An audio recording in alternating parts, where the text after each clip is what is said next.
Yeah, good. Still doing the thing, and it's August 1st. JC, how excited? We are inside that month, man, and I just can't. This is the best time of year for me because we're almost done with this summer, and everybody does their little trips and does their little thing in the summer and has their little, family outings and whatnot, and does that. But then, man, it's time to get ready for school, and then it's time to get ready for football, college football specifically for us. We've got three NFL teams in the state of Florida. We've got just so much to look forward to with basketball during football season at the end of the year. So man, this is my favorite time of year, Jake. I'm just glad to see you again, dude. It's been a while. Yeah, I know. Do you ever get a chance to come up this way? Are you going to come up for some games, or what are you going to do this year? I think I should. I actually went and did some work over covering the super regional for Florida softball Yeah. back. But honestly, yeah, the only time I really get up there is for games and stuff. I went to a couple football games last year, and then I actually had a really interesting experience with the national championship because I tried to go to the actual game, but then Mhm. on through. So like, oh, we'll just go to Gainesville and watch it at the O Dome. We pull up to the O Dome. It's like probably an hour before tip. That thing had been packed out since like earlier that afternoon, maybe even before. So now we have to like scramble to to find a place to watch the game, and we ended up watching the first half outside of like a they call it a Gator Bodega. It's right there by the bars and stuff. We ended up like watching it from outside that. Some guy at a convenience store had it on the TV, so we watched it there before we found a place to go hang out. Yeah. And that was like my first. I don't want to say real, but like real national championship experience. Right. Because when we were on the roof of like McDinton's, used to be social in Midtown when I was in school, and just a sea of people like going through the street. I'm like, this is nuts. Like I'd never experienced anything like that before. You used to just watch it on your TV and everything, and Yeah. I've never seen it. We saw the guy climb the pole. I saw him the beginning, like get up on the stoplight and like shimmy his Yeah. way down the stoplight and everything. And he was surfing on that thing, dude. That was nuts. Well, Florida's had three opportunities now to celebrate basketball championships, three opportunities, and three times they've celebrated football championships here at the school. So, congratulations on getting broken in, dude. You got your first one to experience. Gainesville really does go nuts. And, I think this year, with the optimism that we have on this football program in year four now under Billy Napier, which I think is about right. This is about the time when Florida fans should expect something special, and I think we've got a team that perhaps with the depth and with the talent that's come in and with all of the things that's happened in the offseason will give fans a chance to celebrate pretty heavily this year. Now the schedule is no cakewalk. Obviously, it's probably the hardest in the damn country.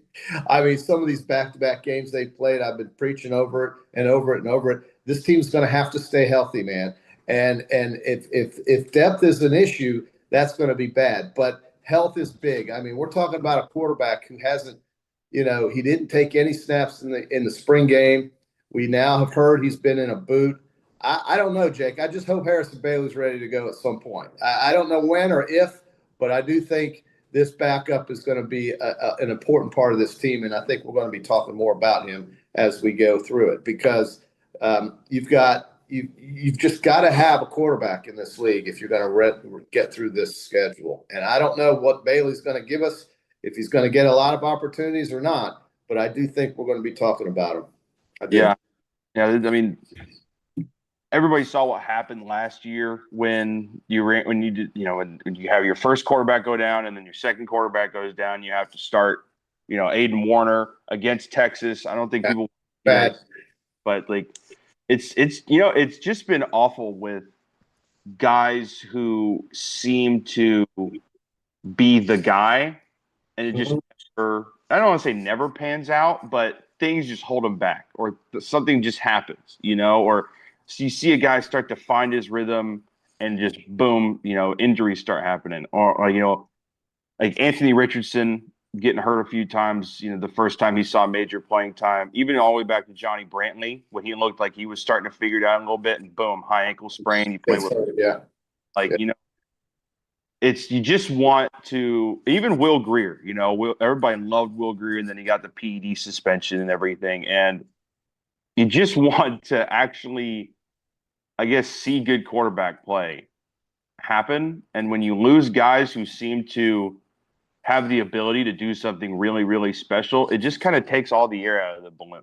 Well, I'm not ready to, throw in the towel yet. I think, DJ, unless somebody tells us, if the media does its job and actually doesn't just go by what they feed them, but actually looks into something on their own and figures it out, because a lot of times I think we're just held hostage to whatever they'll tell you. Well, a true journalist goes out and gets his own information from his own contacts and doesn't just get held hostage by what these people want you to know. Now, maybe that's just the way it is today. It's a communist country, maybe type thing, where they'll just tell you and you'll believe it and you'll march like a good little soldier out the building. But the reality is that if DJ Lagway is not healthy, then somebody's going to find that out. And if Gator fans find that out, you can bet the opposing defensive coordinators out there are going to find that out. We're going to have to get a lot more familiar with a guy who's at his fourth school now, a Louisville transfer named Harrison Bailey. That's all I'm going to say today on this. That's my point on today's show. And hopefully Shane will calm me down and I'll get through it in the next 30 days or so. And Gator fans can relax that number 2 is going to be okay. But until I just, something is just not right. It doesn't feel. Now, I don't want to, raise the alarms and throw the flags out there and say, alert, alert, alert. But nobody's told me flat out that he's ready to go. And he should be. It's August the 1st. Yeah. And so I'm just at the point where I just got to see something that makes me feel a little bit more comfortable about that quarterback situation, because this team is going to be very, very dependent on that quarterback. Because if you look at this schedule, man, after that South Florida game, it gets very real in the SEC. It is absolutely brutal. ESPN actually has it. It came out, I think, yesterday. Toughest Power 4 schedule, automatically. Yeah. I mean, I think a lot of people already knew that. Yeah. So it's good, and this is probably the year for Billy Napier. Oh, it is. I mean, come on. You've had 4 years. This is, I think, what do you have? A 7-year deal, a 6 or 7 year deal. This is year 4. All right. The record is not spectacular. The year finished off very well last year for Florida, a complete opposite of the way it started. They've got guys coming in that really showed out in the orange blue game. The one that made me the most excited was this freshman Dallas Wilson. Okay. And then I saw Bailey spinning the ball out there and it looked pretty good to me. But remember, nobody was touching. He was in a red uniform or something. You can't touch the quarterback, right? Well, those rules go away in 3 or 4 weeks. I'm excited about the offensive line. You've got Barber, a senior. You've got Harrison Jr. You've got Slaughter, a senior. You've got Damian George, a senior.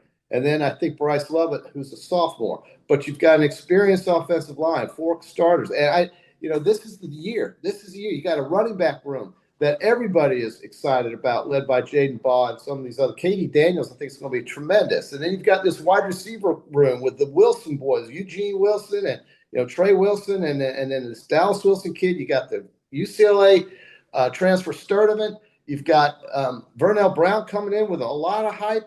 This team is going to be really exciting to watch, but it all comes down to the guy taking the snaps. So that's the one that's going to matter the most. Of all these guys I've listed, everybody says, well, don't worry, Johnny, they're going to be fine. Everything's going to be okay. Well, make me feel that way when we ask about number 2. And if the media doesn't start asking some harder questions about it as we go in the next month, then they won't be doing their job. So hopefully that's going to happen. Maybe I'm just a little bit too uptight about it, and I don't need to worry about it. But, man, a boot followed by a shoulder, followed by the fact that last year at the end of the year, they were even considering surgery for his shoulder. So, it didn't happen. So we'll see. We'll see. I guess I'm just not going to worry so much. I am paid to worry for people. That's what I do. I'm a worrier, Jake. So I worry about these things, man. I want it to go well. I want to be excited. I want Gainesville to be on fire this year. That's what I want. See, I would be perfect in your scenario because I do it for free. I worry all the time for no money. Yes. Well, you are very noble, I will say. But that's it, isn't it? That's just human nature. We do tend to worry when we have such high expectations and we want something to happen really badly. And human nature is to maybe overthink it, over worry about it. The biggest thing a client once told me was 90% of the things you worry about don't happen, Johnny. I said, if I didn't care, you wouldn't like that, would you? He said, yes, but don't worry so much. So maybe that's what I need to do. Take that advice. Right. Well, Greg on Facebook Live is saying Shane usually tells you it doesn't matter, JC. You can't do nothing about it, JC. You know what, JC? What are you gonna do about it? I mean, what are you gonna do about it? Why are you worried about it, JC? Well, because I care, dude. I tell him this all the time. We go back and forth about this, but he's just like, oh well, ain't nothing you can do about it, Johnny. Yeah. JC. Yeah, I'll get it. I'll get it. Uh, So Clint, hey Jake, Clint says on YouTube, he says, JC, I'm about to make a bet with an Auburn fan that they lose to Alabama and Georgia. Smart bet. Bet is a bottle of bourbon per game. What should I choose? Get the expensive stuff, Clint. Let's Eagle go with Eagle Eagle. Rare. Okay, you like Eagle Rare? I'm going to say do Buffalo Trace. Something like that. Walk around with it like it's a Diet Coke, dude, and just drink it up. Something good like that. Woodford is good. I like Woodford Reserve. I'm not a big bourbon guy though. I'm starting to move toward tequila, Jake. It doesn't bring me down. They say tequila's an upper, whatever that means. It just doesn't tear you down with all that sugar, although there is sugar in it, but it's a little bit better. They say all the CrossFit guys drink tequila. So not that I'm one of them by any stretch, but Tequila. so well, wait, he says he needs something besides Eagle, Buffalo, and Woodford. Oh, geez, he just, I didn't even What finish would it. you say? Pappy Van Winkle? Like, Okay, okay, then let's get into it. Let's go with that Kentucky rye. I guess we could go with Kentucky, rye, that kind of stuff. Weller's is good. That's pretty hefty stuff. I'll have to think about it, Clint, but I mean, just run them down to Total Wine and go to the most expensive stuff. Look at the numbers and tell them to pay up because Auburn is losing to Georgia, and Auburn damn sure is losing to yeah, Alabama. yeah. Oh, Hugh Freeze is definitely. I mean, he's got to do something this year too, right? well, I'm looking at them, and they've got two really, really good wide receivers.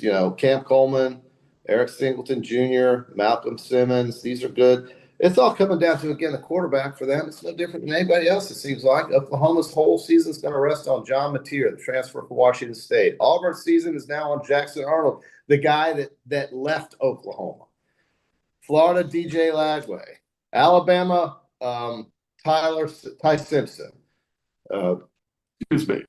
Georgia, Gunnar Stockton. These guys, if they don't play well, the team is marginalized. And here we are at the beginning of the year, and we all think we know who's going to be good, who's going to be bad. We've got to basically, we're betting on quarterbacks as far as I'm concerned.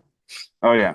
The YouTube live question, by the way, that JC came up with, brought to you by Quality Plumbing, residential and commercial plumbing services and emergency repair since 1984. Our name says it all. And also going to tell you about Comfort Temp. Comfort Temp Heating and Air is your number one local HVAC company, offering $1,000 off new installation units and 10% off any additional services through August. Visit at comforttemp.com. Comfort Temp Heating and Air. Comfort is our business. Peace of mind is our promise. Yeah, Clint, you can't go wrong with Whistle Pig either, Clint. Jump on that one. Oh yeah, Old Fitzgerald. My uncle is a big bourbon head, so we have some. Michael says Blanton's on Facebook Live also. Blanton's got the horse on the top. I saw a guy try to mix that with a Diet Coke. I laughed so hard. The dude that was pouring it for him almost had an aneurysm. But what? You should have taken that away from him. Well, you know how it is, Jake. You like what you like in this world. All right. I mean, that's it. But yeah. So that made me laugh when he said, I'd like a Diet Coke with that, please. I said, what? He thinks it's Crown Royal or it's Jack Daniels on a flight on Delta or Canadian Club on American Airlines. Exactly. So, JC, it's still crazy that it's already August 1st. Honestly, for me, I'm starting to defrost a little bit, starting back in Oh, the yeah? football mode. It was baseball season for me for most of the summer. So I'm excited. But going back to that schedule that we talked about with Florida, like just absolutely insane. Just going like it's 5 weeks and it's LSU at Miami, um, Texas, and then on the road in College Station against Texas A&M, and then you got to play Georgia. That seems worse than last year, where they ended the year with all those big games. Well, the difference is 4 road games as opposed to 4 home Yeah. games, right? And the thing that sticks out to me, and again, Shane will say, well, dude, you can't do nothing about it. You got to go play it. But the thing that sticks out to me are the back-to-backers. When you have LSU and Miami in successive weeks on the road, you have the 2 Texas teams with the second game being on the road, physical place, loud, hot. And then you've got at the end of the year, of course, Georgia in the middle of all this. And then at the end of the year, you're finishing with Mississippi and Tennessee. Now, I don't know what Tennessee's got, but Josh Heupel's not going to have a bad football team. They're going to play good physical football. They'll figure out the offense. That's what he does. So Tennessee is still going to be very competitive. They're going to be out there. I mean, you don't go to the college football playoff and then a year later, just because you lost a quarterback that's not even there anymore, not be very competitive. They're going to be very competitive, very good. Mississippi, if Austin Simmons plays well, again, here we go with another quarterback, the theme of the day. He has to play well. If Mississippi gets Austin Simmons to play well, they're going to be fine. You don't have to play Lenore Sellers in Carolina. You don't have to play Alabama and Simpson. You don't have to play, those 2, or Auburn with their guy Arnold, or even Oklahoma with their guy. But you have plenty on this schedule, man, to keep you busy. And then, I don't know, maybe there's a surprise team out there like Kentucky or Mississippi State who are predicted to be the 2 worst teams in the SEC. But who knows? I mean, do you really know? What if your team is banged up, their team is healthy, and they've got Blake Shapen throwing it all over the field? Or some kid at Kentucky that we haven't talked about yet just comes out of nowhere, and Kentucky is a surprise team. There's going to be a surprise team, Jake. Every league has one.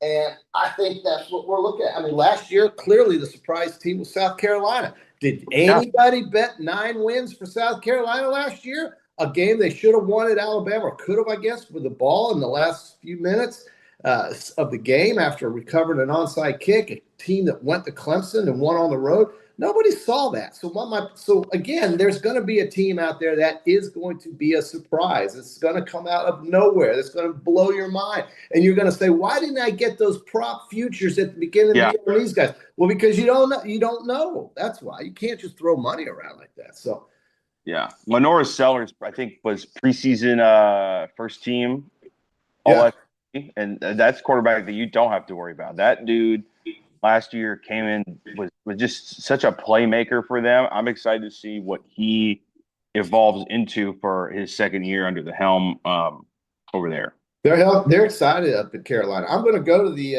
October 25th game with Alabama and South Carolina. I'm going to be there for that. Owl for Sandstorm. Yeah, I'm ready for it. I used to go to a lot of South Carolina games in the early 2000s, way back when, 20 some odd years ago. That stadium is it's loud. The fans are crazy. They're very, they get into the pregame aspects of it all, if you know what I mean. So, they've had nothing to really cheer about here recently, but last year was a very good year for Shane Beamer in South Carolina. So that's a team that, again, last year nobody saw coming, and here they are. And so that could happen again this year with anybody. We didn't know Vanderbilt was capable with Pavia. So, they won some games. They were physical. They took it to Alabama. They just flat out beat them. And so, they are a team you have to keep your eye on. The league is just ridiculously competitive. There are no breaks or softies in this league. Maybe there's 1 or 2. But the reality is that with 16 teams, you've got an overwhelming number that on any given day, dude. That's all I'm going to say. On any given day. So, JC, I got a question from Kevin here on YouTube. Says Jimmy DuBose never gets any love when you talk Gator great running backs. Well, I watched him. Growing up as a young child here in Gainesville, Florida, and I think he was number 35. And Jimmy DuBose was your breakaway threat they had in the early 70s under Doug Dickey. This is before your day, Jake, but let me tell you, man, Or I was a twinkle in my father's eye. They had Tony Green, a guy named Willie Wilder, who was as fast as anybody who's ever played here. They had Jimmy Dubose. And that team in 72, I want to say, played these guys. Imagine that. I have the hat right here. They played these guys in the Sugar Bowl in 72. It was considered a mismatch, and Florida should have won the game. Just Google the 1971 or 72 Sugar Bowl in New Orleans at Tulane Stadium, Nebraska, Florida. The Gators had them, and the Gators were a huge underdog. Tony Green was a great running back at Florida. So was Jimmy Dubose. Wes Chandler was probably one of the greatest wide receivers ever to play here, if he wasn't the greatest. So I love going back to the 70s Gators. I'm glad. Who asked that? That was Kevin Saunders. Yeah, well done. Well, listen, he was a great running back for Florida. Those 70 teams are kind of forgotten because they basically won about 7 games. They were the perennial 7-4 type team. I think in those days they played 11 games. So they were the 6-5, 7-4 type team. But man, they had some dudes on those teams, bro. They had some dudes now. I'm just gonna tell you. The only running backs I ever knew about from way back in the day. I don't want to date you, JC, but it was oh gosh, not the ones under Doug Dickey, but the one under Charlie Pell with the 84 Gators. Yes, absolutely. Neil Anderson, John L. Williams. Those 84, 85 teams were as good as anyone in the country in that day.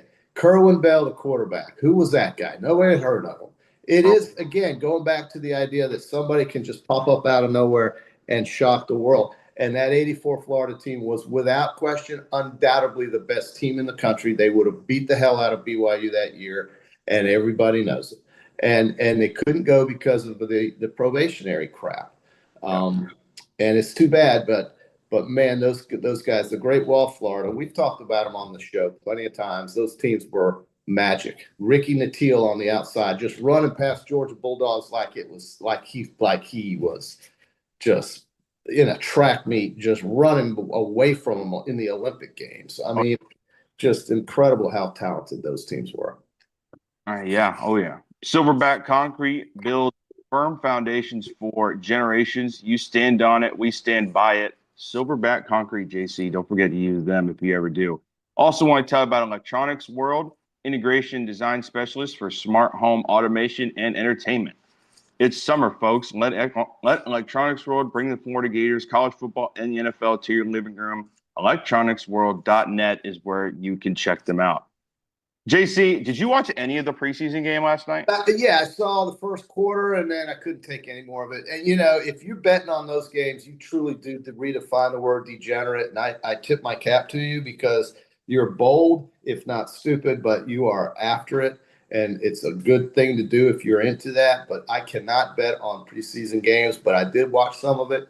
I thought Trey Lance looked about right. I mean, he's the one taking the snaps last night. I think the Chargers are going to be a team you keep your eye on in the West. I think the AFC West is the best football division of football, right there with the NFC North. Those two divisions are really good, and the teams that get those two divisions are the NFC East. So the poor Giants, the poor Cowboys, and then I guess Philly and Washington get to play the teams out of the AFC West and the NFC North this year as their two divisional rivals on the schedule. And I mean, the New York Giants schedule, I'd be shocked if they win over 5.5 games. But you asked about the game last night. I think the Chargers, I think Denver's going to go over their win total, which I think is 9.5. I like Denver. And then you've got, of course, the Chiefs. And then the Raiders are going to sneak up on you one day. So I think the West and the NFC North, Jake, Green Bay, Detroit, obviously, and then the Vikings and the Bears. Yep. Yeah, the NFC North seems a little stacked. You know, you'll have Caleb Williams coming in for his second year. J.J. McCarthy, it'll be his first starting, but you know, I think if a guy can get Sam Darnold to play like he did last year, yeah, Aaron Jones and Jordan Mason who can carry the load offensively. Plus, you got Justin Jefferson to throw it to. Incredible. I mean, and Kevin O'Connell's going to score points. That team's going to score. They've got Brian Flores on the defensive as the defensive coordinator who just gave people fits last year. And Minnesota won something like 14 games, and ended up as a wild card team and got blown out by the Rams. That's another team you better watch. But the 49ers, if you look at the schedule, I was reading some of this NFL stuff, this preview stuff yesterday. The San Francisco 49ers have probably, if not the easiest, one of the easiest schedules in the league. And they, if they're healthy, I think you're good. You could you could get 3-1 on Christian McCaffrey as comeback player of the year. I think you go with that. I don't think it's going to be Dak Prescott. I think the schedule's too hard for him to win the comeback player of the year. I think Christian McCaffrey is set on that at 3-1. You go ahead if you don't mind your money being held for that long. And if the 49ers stay healthy, it's hard for me to not see them winning the West or at least giving the Rams a run for it in the West. Those will be your two front runners in the West. And the NFC West is not bad either. Cardinals are going to be better. Seahawks have Sam Darnold. They won 10 games last year. I don't know. You tell me. I mean, it's not ever easy to fly to Seattle and play a football game. Nobody likes it. And so I don't know. I think the NFC West is very impressive. We're going to talk more about obviously the NFL and these divisions and these conferences in college football as we go through all this. So I'm going to talk about. If he brings up anything with spring football, spring bat, it's all football from here, Jake. It's all football, folks. That's it. I don't want to talk about anything else. We've got golf, but golf is over. Golf is over. So. Oh, I want to ask you this, JC. I know it happened all the way back, back in April, May, whenever it was. I can never remember. Rory McIlroy, it's got to be the worst round to win a Masters like you've seen. Rory McIlroy's round on Sunday. Nothing sticks out. Tell me what I can't remember. Shot 78 that day and ended up somehow winning. I mean, most guys. Was going back. Most guys don't shoot over par on Sunday to win a Masters. Okay, I for some reason that's just escaping me. I do know he hit that career, Grand Slam with the Masters, and then after that he seems to have not really given much of a. He did play well at the British Open. I think this tournament we have going on this weekend in North Carolina, the Wyndham. Well, it's very important for a lot of guys trying to make that FedEx playoff. It's also very important for guys to have a chance to try to keep their tour card, believe it or not. And that's what Kurt Kitayama did last week by winning. So at the 3M. So this is an important tournament. And by the way, it's playing hard. I mean, the scores are not that low. They are not. And the course is playing hard. The rough is up. I think what's amazing is you see Captain America, Keegan Bradley, your Ryder Cup captain, which, by the way, Ryder Cup is going to be while the Gators do not play. They have an open date on that weekend. So Gator fans, if you care about the Ryder Cup, you get a break. The football team will be off, and that'll be either a really good thing or something that we don't want because they're playing well. But on September 27th, they are not playing. The Gators are finished with Miami, and then they have Texas to look forward to on October 4th. So Ryder Cup, Keegan Bradley might end up playing on the team as the captain. He's 10th in Ryder Cup points. I mean, how do you not put yourself in the lineup? Yeah, exactly.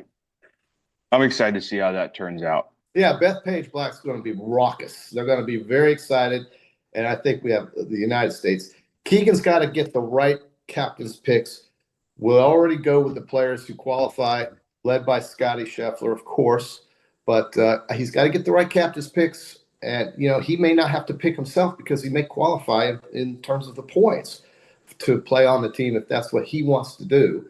But he's the captain, and I hope they don't screw it up. Yeah. All right. It is 8:30. We're going to say bye to JC now, right? Yeah. I got to run. I got tea time at 9:15, so I got to go get ready to light up Marsh Creek in the heat. Jake, it's wonderful to see you again. Go Gators, and hopefully we'll do it again soon. All right? Yeah. All right. We'll see you. All right, peace. Going to take a break now, right? We're going to be back with Graham Hall, I believe. Is that how we do this now? I don't know.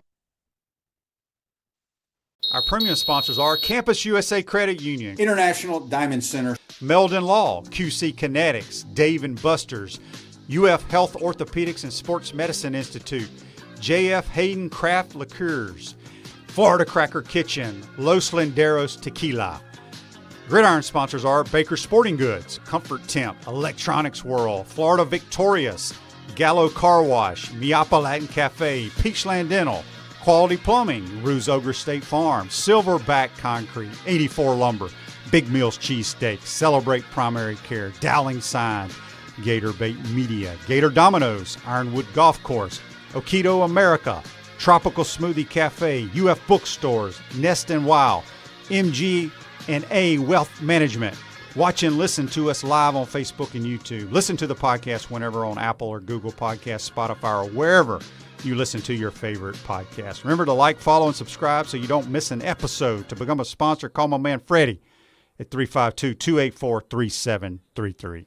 Hi there, this is Coach Steve Spurrier, and I want to let you know that by popular demand, Spurrier's Gridiron Grill's delicious brunch is now served in a premium buffet. You have spoken, we have listened, and we're now serving Gainesville's only elevated buffet, complete with an omelet station, ginger sage chicken sausage, shredded short rib, and of course our chicken and waffles. Plus, you can enjoy bottomless mimosas and Bloody Marys.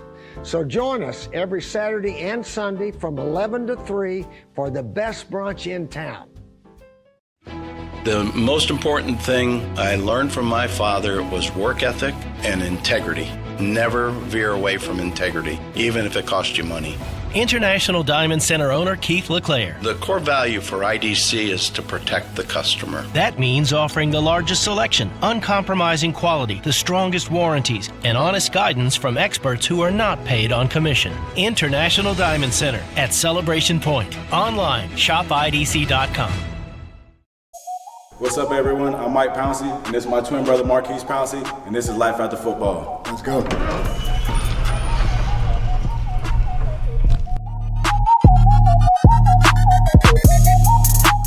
We are the owners of Tropical Distillery, and JF Hayden's is our liqueur brand.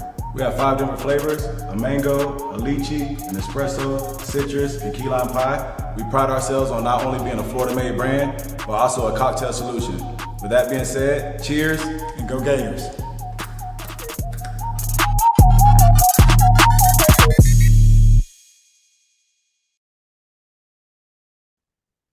We are back, folks, for the second segment of PodUp with Matthews in the Morning. Hey, I just want to let you know you can follow and like the show on Facebook and YouTube and Twitter, and you can listen to this show on 37 digital platforms like Apple Podcasts, Spotify, Google Podcasts, iHeartRadio, and many more. Also, just want to let you know about Miapa Latin Cafe, proud to support Gator Nation for 22 years. New location, Graham, opening in Alachua, new building, same great food, served with a smile. Check out one of their 5 locations today, Graham. Make sure you go get yourself some cafecito and a medianoche. I love Miapa, man. I'm a big fan. Absolutely. Oh, yeah. I used to be a fiend for it. Gets me going in the morning. Yeah. So, Graham, it's officially August 1st. How excited for you? 29 days until the first day of Gator football actually shows up on the field. Yeah, it's an exciting time in Gainesville. Absolutely. I think that everything the players have said, now you always have to kind of temper expectations a little bit until you see the on-field product. And as I was telling you, fans and media have not really seen much from practice, and that's by design. I believe that's due to the current ailment that DJ Lagway is dealing with. So in my going on 11 seasons of covering Florida football, this is the most closed off fall camp that we have had. And, there's a little bit that's unfortunate about that. Absolutely. Because you want to see things and get excited and have a chance to report on some things accurately, but they're keeping everything pretty, closely guarded right now, which of course I understand, but the first opportunity is tomorrow for members of Florida Victorious and the media to witness a whole practice session. That's the only whole practice session we're going to see throughout fall camp. So it's an exciting time. Absolutely. And it should be a much more favorable start for the season for the Gators, taking on Long Island and then USF rather than taking on that Miami team last year that ended up having, a Heisman Trophy finalist and Cam Ward and the nation's top offense. So it's much more conducive to opening the season with some momentum and having, a lot to feel good about before you head to Baton Rouge and take on LSU in week 3. I know. We were just talking about that. That stretch for Florida, about basically after the first 2 games, It's basically the same as that stretch that they had at the end of the year that everybody looked at going into it, where it was 4 games in a row that just looked absolutely brutal. They just moved that up all the way to the beginning of the year. I don't even know what you'd be happy to get out of record wise with those games. Yeah, I think if Florida goes 2-2 in those contests, you're going to feel pretty good, right? Because 3 of those 4 games are road games for Florida. If they can win 2 of those on the road, I think you're going to feel really good. So maybe even come out of it 3-1. If Florida's sitting there at near the midpoint of the season at 5-1, you're going to feel a lot better about their chances of, if they do what they did last year, go down the stretch and have an impressive finish. This is a team that, when you get into November, is going to have a chance to make the college football playoff. Now, obviously, you have to go on the road, play a night game in Tiger Stadium against a really, really good LSU team. I still think there are some people out there that are sleeping on LSU a good bit. I understand, because with expectations, they've had expectations every single year with Brian Kelly being there. But, look at now, they've got Garrett Nussmeier, who was the most productive quarterback a season ago in the SEC, passed for over 4,000 yards. They have him coming back, and they added the #1 transfer portal class in the country, as well as a lot of guys on that roster who are going to step into big roles. They still have Harold Perkins. I'm kind of interested to see what role he plays this upcoming season for the Tigers. But you go into Baton Rouge against a team that's going to be most likely preseason top 10 in LSU. If you can come out of there with a win, I've heard some people say that's kind of a make or break game for Florida. There's a really good chance they're going to be riding a 6-game win streak dating back to last season. You get wins over Long Island and USF. You got all this momentum. You got to go into Baton Rouge and look competitive. I know no one's going to be in the Florida faithful is going to be happy with a loss to the Tigers, but if you make that a really, really close game and say you lose by, 3-4 points or even a touchdown, I think you're still going to have a lot of people who are going to feel good about moving forward the rest of the year, because then you got to take on Miami, a Miami team that, I'm not trying to stir up anything or create bulletin board fodder or upset anyone, but I don't know if they're going to have as effective of an offense, as explosive one as they had a year ago with Ward, until I see it, honestly. I mean, Florida did intercept Carson Beck 3 times last year when they faced the Dogs in Jacksonville on November 2nd.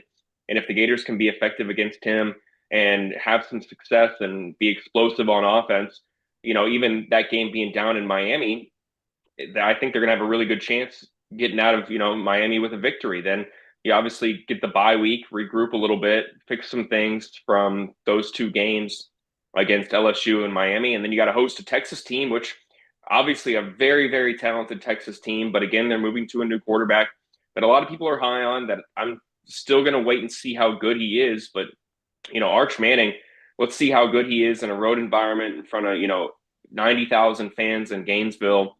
And then you got to go on the road a week later to Texas A&M, who is one of my sleeper teams in the SEC. I think Marcel Reed is fantastic. Love Marcel.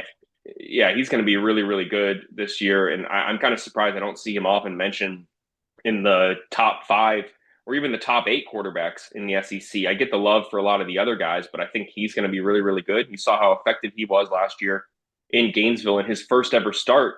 He had more than 250 yards combined through the air and on the ground, had, I think 3 touchdowns.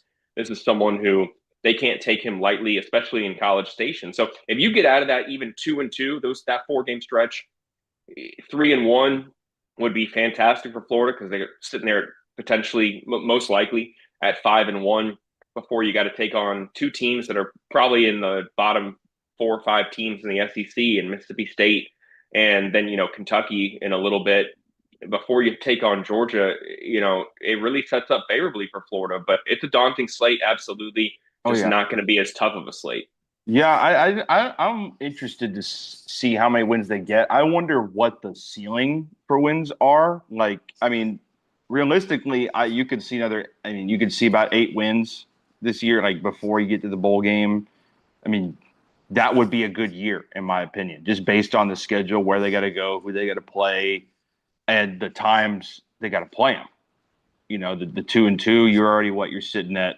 If you're 2-0 going into that stretch, you go 2-2, you're 4-2, you're halfway there. But then you got to play Georgia, and you got to go to Ole Miss, and you got to play Tennessee at home in November. and then you got to play Florida State at the end of the year.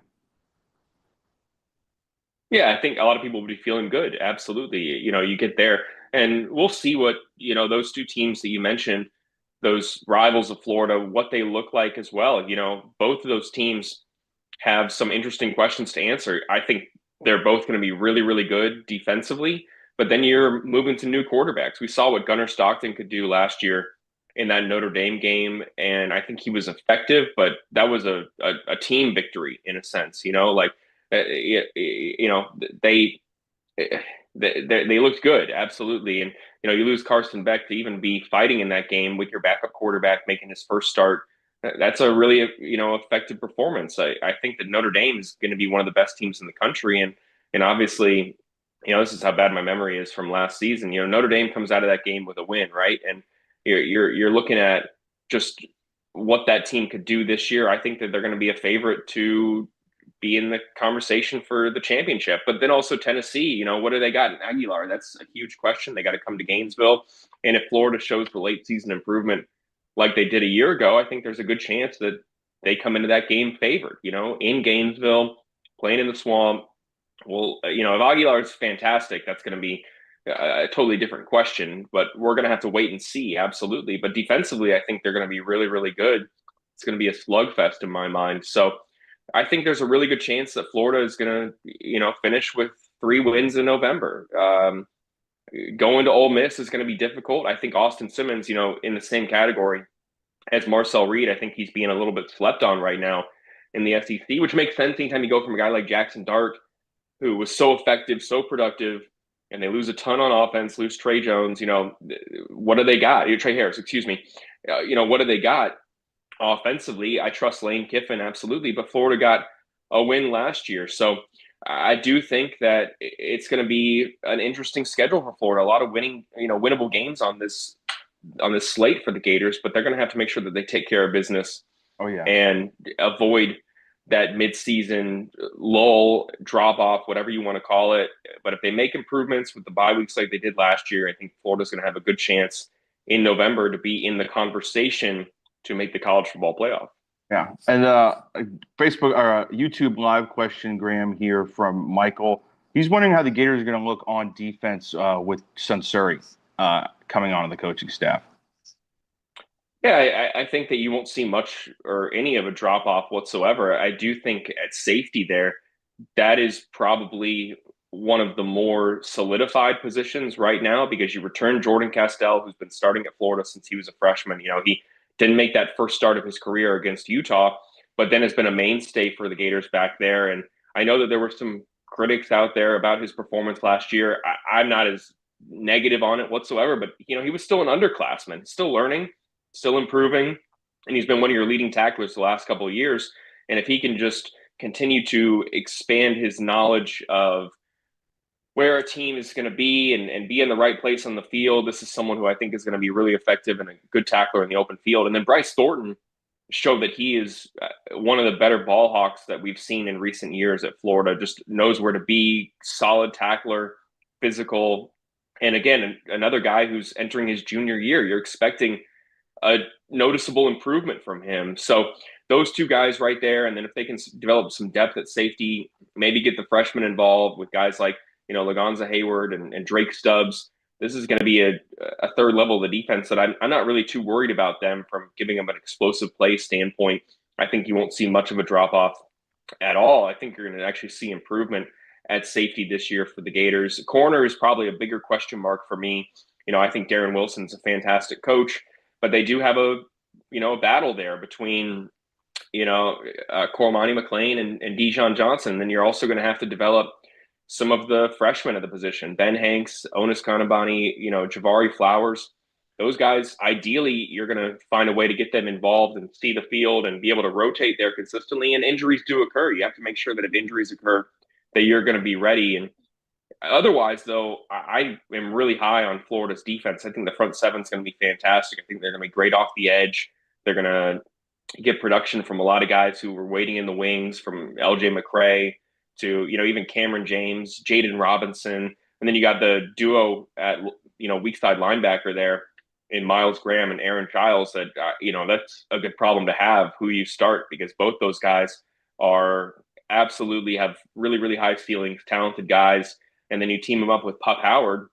I think Florida's going to be really, really good on defense this year. It's probably the deepest Florida defense that we've seen in a long time, because you've got numerous starting options at multiple positions where it doesn't look like there's a significant or any drop off between the first and second string guys. So that's a fantastic problem to have. And it's why everyone has been saying for the last couple months, from Billy Napier to players, that this is probably the deepest, closest team that the Gators have had in Napier's time in Gainesville. Oh yeah, and I think that'll be refreshing for people to see. You know, they saw it last year towards the end of the year, that the defense just being able to turn guys over, get pressure on the quarterback, like really play tough physical football. It'll be really interesting to see if they can hit the ground running there and keep that pace going. I'm sure they'll do it against Long Island and probably USF, but if you do it into the meat of the schedule, that'll show that last year wasn't a blip, that they can play solid defense. Graham, a couple other questions here. That last question brought to you from YouTube Live, brought to you by Quality Plumbing. This one's from Facebook Live, brought to you by Milton Law. Andy's asking, if you're forming a 4x1 relay among the Gator football players, who are the picks? Who are you taking? Ooh, that's a good question. I mean, I'd probably go. I probably would go Cormani McLean, Nate Hawkins, myself, and I'm going to go, I'm between Devin Moore and J. Michael Sturdivant for that last spot. Devin Moore hit 23 miles per hour last season. He's faster than I think people think. Yeah, I think that just with – I'm going to go J. Michael Sturdivant, because he ran track in college – before he got to college, former high school runner, and he apparently ran a 10.3 dash when he was in high school. And so I think that I'm going to go with J. Michael Sturdivant. He's faster than people think, and that's a really good team. Obviously they have track speed, but there's so many, technique things involved with how you start and hitting that speed quickly but if I'm assembling a team, it's probably those guys right there. Yeah. Oh, yeah. You can't go wrong with a guy who used to run track, and Devin Moore, who's probably one of the fastest guys on the team. I think that a lot of people don't realize how fast Devin Moore actually is. I mean, you're not going to see it too often in a game, because if you're seeing how fast he is, he's probably recovering and trying to make up some ground there rather than being right on his man. So, yeah, he's absolutely someone that I think he gets an unfair knock in multiple regards for his speed, his athleticism, but also for his durability. He's just had a bad, run of injuries, and I think many people have called him injury prone as a result, when that's just, it's a physical game. It'd be awesome for him if he had a healthy season, because when he is healthy and he's out there, he's extremely effective. Yeah. I will say Vernell Brown probably could get a nod there. He was a track runner when he was in high school. Yeah, they have a good problem to have. Multiple options of very, very, very fast guys where, if you put them out there on a track, I'd be interested to see how it went down. Yeah, Florida Crack. I'm going to tell you about Florida Cracker Kitchen. Florida Cracker is the brand for original Floridians. Great food and southern hospitality in the center of the universe, Brooksville, Florida. FloridaCracker.com. Graham, I've been seeing that they've been trying out 12 guys at punt returner. Speaking of speed, have you seen any of that? I don't know what you're. I haven't seen anything yet. We haven't been out to practice yet because of, like what I said, we haven't seen anything like that. And everything we usually see when we're out there is individual drills, routes on air, different groups just divided up and working, doing bag work and working on technique type things. But, you got big shoes to fill on punt return, because you go from Chimere Dike, who was fantastic last year from a decision-making standpoint, where it's less so about getting the most athletic there to field punts. You need someone who's going to make the right decisions, who knows when to call for a fair catch, who knows when to run it out. someone who's not going to, lose the ball in the air and make a costly mistake. Sometimes just taking your lumps and calling for a fair catch is the right move, depending on what your coverage is looking like. And I do think that for Florida, they're going to spend the next month, and they may even go into the season trying out multiple options at guys and seeing who is the best at making ideal decisions and minimize the chance for a negative play. Yeah. According to Coach Houston, Joe Houston, they've gotten a few guys. I think 12 guys is what he said. Some of them being Burnell Brown, Jaden Ball, Trayon Webb, Tank Hawkins, Jacoby Jackson, Michael Sturdivant whom you mentioned, Javari Flowers, a lot of guys here. The Jaden Ball one I think is pretty interesting because he's probably going to be the main bell cow running back. Yeah, it is interesting. I do think that if he can do that, it shows a ton of trust in him, which he was really, really good last season, but this is still a really young guy entering his second year. From a decision-making standpoint, how much better is he in that regard? His knowledge and even his love of the game and stuff like that. That's what often special teams is about, doing the stuff that may not make you the money at the next level, but if you do it really, really well, it increases your chances of catching on in the NFL. And if Jaden Baugh is willing to sacrifice his body on special teams and also take a ton of, hits as Florida's primary running back, I think it shows his devotion to Florida, of course, but also how willing he is to do a lot of the things that often are overlooked or underappreciated would be a better way to put it, where they're out there and putting yourself in harm's way with a guy barreling towards you and you're willing to get yourself a couple extra yards for ideal field position and then, run off and then run back on and be the guy who's going to, command the majority of the carries. If that's his role this season, then he absolutely deserves to be in the conversation, in my opinion, as one of the top running backs in the SEC. Oh, yeah, exactly. Yeah, exactly. I'm going to tell you about UF Health and Orthopedics and Sports Medicine really quick, Graham, if you care about that. Injuries occur whenever and however. It's never convenient. For sprains, strains, and minor fractures, UF Health Ortho Care makes it convenient for you 7 days a week, including evenings, Graham. Walk-ins are welcome. And then we're going to tell you about on this day in sports history. We're just going to go with Babe Ruth. Old Babe Ruth, 1928, on this day, hit his 42nd home run, which kept him ahead of his pace of 1927. 1927, he hit 60, which is the MLB record. He ended up 6 off that for the year, Graham. So just want everybody to know about that, and that's brought to you by Campus USA Credit Union. It's a place for Steve Spurrier banks, Graham. Graham, which of these games are you really excited for to get out at? I've never been to Miami Stadium, so I'm looking to get down there. When Florida played Miami, 5 years ago, it was in Orlando at Camping World. I haven't been down there to the Hard Rock Stadium. Looking forward to that one, absolutely. I think that Texas game is going to be fascinating. And also, being on the beat, you always want to try and go to as many SEC stadiums as possible so that when you're coming on and you're talking about the top places to play in the SEC, you have some firsthand knowledge. And I have yet to go to Oxford, so I'm looking forward to that one absolutely this year. And then Tennessee, last one I'll mention, being a November game. I was 8 years old when Florida and Tennessee last played in November, this late in the season, and that game got moved due to 9/11. So I'm looking forward to both those teams playing when they both are potentially in the conversation for the college football playoff in November. Oh, yeah, absolutely. Well, we want to thank Graham for coming on for this second half of the show. We want to shout out JC one more time. Shout out David Steele for getting to do that earlier in this show. So I want to shout him out and make sure he gets his love.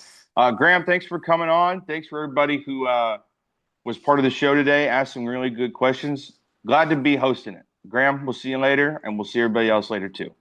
Y'all take care. Thanks for having me.